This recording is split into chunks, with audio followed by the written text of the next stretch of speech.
ನಿಮ್ಮ ಹುಬ್ಬಳ್ಳಿಯಲ್ಲಿ ಮಾತಾಡಿದ ವಿಚಾರವಾಗಿ ಒಂದು ಆಡಿಯೋ ಹರಿದಾಡ್ತಾ ಇದೆ, ತಲೆ ತೆಗಿತೀವಿ ಅಂತೇಳಿ ಒಬ್ಬ ವಿಡಿಯೋ ಮಾಡ್ತಾನೆ. ಮೊದಲೇದು ಹೇಳ್ತೀನಿ, ನಾನು ಸ್ಪಷ್ಟೀಕರಣ ಕೊಡ್ತಾ ಇದ್ದೀನಿ. ನಾನು ಪ್ರವಾದಿ ಮೊಹಮ್ಮದ್ ಪೈಗಂಬರ್ ಅವರು ಅಂತೇಳಿ ಎಲ್ಲಿ ಹೆಸರು ತಗೊಂಡಿಲ್ಲ. ನಾನು ಮಾತಿನ ವೇಗದಲ್ಲಿ ಮೊಹಮ್ಮದ್ ಅಲಿ ಜಿನ್ನಾ ಅಂತೇಳಿ ಹೇಳುವ ಬದಲಿ ಅಷ್ಟೇ ಕಟ್ಟಾಗಿತ್ತು. ಮೊಹಮ್ಮದ್ ಅಲಿ ಜಿನ್ನಾ ಥರ ಇವತ್ತು ಉದ್ಧವ್ ಠಾಕ್ರೆ ವರ್ತನೆ ಮಾಡ್ತಾ ಇದ್ದಾನೆ ಅಂತ ಹೇಳಬೇಕಾಗಿತ್ತು. ಒಂದು ವರ್ಡ್ ಅಡ್ಡೆ ಇದೆ. ಯಾವಾಗಲೂ ಪ್ರವಾದಿ ಮೊಹಮ್ಮದ್ ಪೈಗಂಬರ್ ಅಂದಾಗ ಮಾತ್ರ ಆ ಇಸ್ಲಾಂ ಧರ್ಮದ ಸಂಸ್ಥಾಪಕರ ಹೆಸರು ತೊಗೊಂಡಂಗೆ ಆಗ್ತದೆ.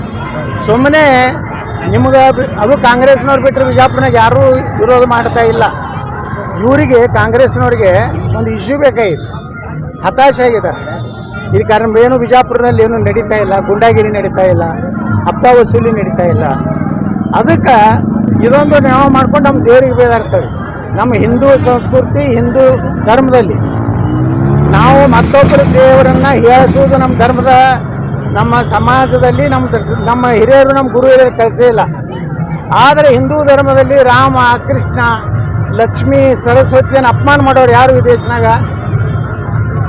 ಅವ್ರಿಗೂ ಇದೇ ಆಗ್ಬೇಕಲ್ಲ.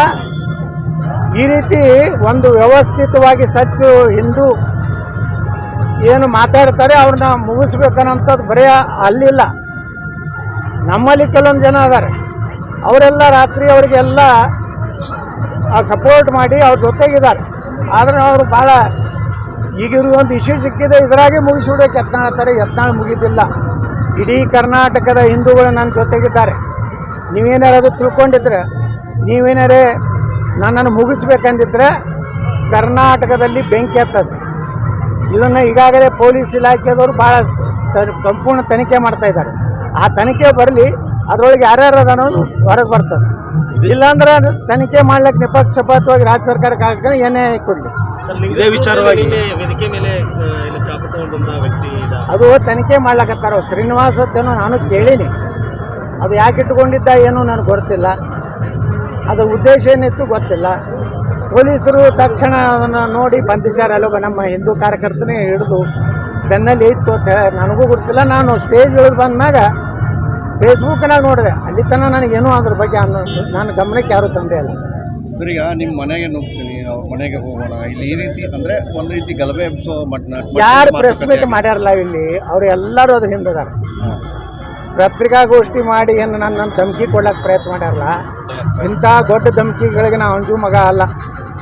ನಮ್ಮಲ್ಲಿ ಛತ್ರಪತಿ ಶಿವಾಜಿ ಮಹಾರಾಜರು, ವೀರಾಣಿ ಕಿತ್ತೂರು ಚೆನ್ನಮ್ಮ, ಸಂಗೊಳ್ಳಿ ರಾಯಣ್ಣ, ಬಾಬಾ ಸಾಹೇಬ್ ಅಂಬೇಡ್ಕರ್ ಅಂತ ಪುಣ್ಯಾತ್ಮರ ರಕ್ತ ನಮ್ಮಲ್ಲಿ ಇದೆ.